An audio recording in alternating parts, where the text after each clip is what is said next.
The Anunnaki came here to mine gold, realized the labor was so intense that they decided to create slaves to do it for them, made a version of humans that was combined with a version of hominid that was here on the planet. They were not able to create a version of this slave that was able to procreate. That was their problem, and if they were going to enslave themselves to making slaves to do their hard labor, it wouldn't, it was kind of purposeful defeating, so they had to figure out how to make the slaves be able to procreate themselves. And as the stories go, the only thing that they were able to do to affect that from happening was to use their genetic code in the creation of us. I know Enki was the one guy in the story. The calcification of the pineal gland prevents us from having any contact to some divine source and knowing about it, so to speak. That's what that whole thing is. You got to go in to turn things on within you, to fire that pineal gland up, to tap into the divine and all that other stuff. Man has been told in a myriad of ways throughout the ages that we have the spark of divinity within us that we would connect with through the pineal gland, if that's all true. We are told that the body is the temple of God, probably because within us is that divine spark. And remember, a spark can be turned into a fire, which can be turned into an inferno. An inferno can be used to kill evil. Just keep that in mind, because that's apparently there. Right. How do we tap into it? Why they don't want us to do that. They don't want us to know that. Anyway, the body's a temple of God. And then hell, Christians, even your Jesus told you, ye are gods.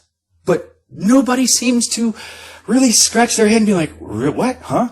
Because if the sexual energy within the human is this powerful generative creative force that we can absolutely tell that it is, because, hey, Johnny or Sally's here, and hey, so are you and me. So obviously, that's power to create life. Kundalini energy runs up the spine of the human like twin serpents. There's some inferences to the serpents there because of the energy flow of electricity moves like an oscillating energy, kind of like a snake. That energy is the Kundalini. It's really powerful energy. And if you've heard stories, people have turned it on in them and they weren't ready for it. Mentally, psychologically, they hadn't done the work yet, but figured out the combination to tap into that Kundalini energy, that Kundalini fire. And it's literally destroyed their lives. And in some cases, it's killed people. Some people have a hard time returning to normalcy from that.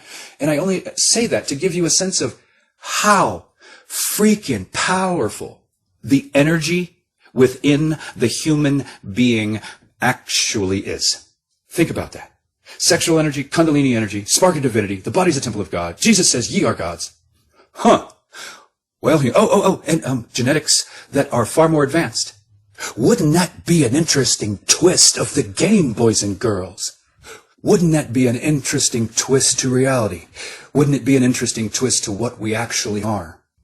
And, oh my God, the implications and inferences are so vast in this. As I've said, mind-blowing, mind-bending. And should begin to breathe the breath of confidence into you, man, into you, woman, of what you actually are, and begin to stand, begin to educate yourself, begin to do the inner work. If you are one of them and you don't heal that shit, you're behind the curve, and it's time to get off your ass and do the inner work, because what if what I'm saying is true, and that divine flame and that divine spark within you is going to be necessary, and you ain't going to be able to tap into that shit because of what the fuck they've done to you until you clear that shit out of the mind, out of the portion of your mind where you need to grow and evolve. This fits in a way that is, I just keep saying mind, but this is just like, whoa, wow. What are the odds? And this is just flowing. Ye are gods. And ye don't know it yet. Could that be what's going on here? Here's the thing. Should we rise above what's done this to us just because they can and have mercy on them?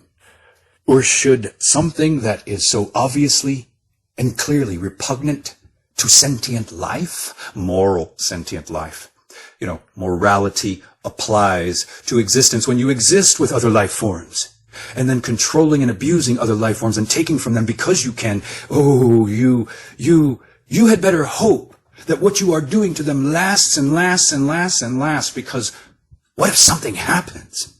And what if one spark turns into another? And then, hey, like if I was holding a torch, and then I could set up and I could light another one and another one and another one and another one and another one. And then every one that I light, they can start lighting. How else do you think we are going to reverse this, humans? How else do you actually think mankind would be able to reverse the tides of what it is we see unfolding on this planet today? Think about what I am telling you. Ask why. Ruminate on the fucking answers. See if it doesn't fit. I think enough has been said for mental stimulation for the day, for the night, for the evening, for the afternoon. Take it easy, mankind, and consider what's being done to you and why. Consider what I'm telling you. Consider what I'm suggesting to you. And ask yourself, what if it were true?